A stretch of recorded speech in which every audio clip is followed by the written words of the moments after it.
que este ejemplo ilumine a los demás, para que ellos se sientan hermanos entre todos.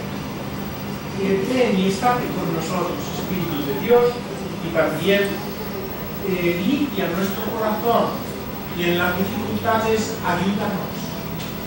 Sé como cuando un niño tiene necesidad de la madre, que nosotros que ya somos personas mayores, que sepamos recurrir a ese gran Dios que es el que nos ha creado y el que nos mantiene. Y que también esto sea un motivo de alegría. Sabéis que la alegría siempre es más grande cuando se comparte, y las tristezas también son más grandes cuando se comparten. Enhorabuena, enhorabuena, enhorabuena, mamá. Enhorabuena, enhorabuena. Perú, ¿cómo dice aquí? Perú. Mucho gusto. Y con vosotros.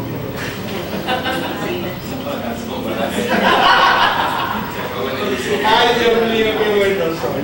Hace que a vosotros como familia.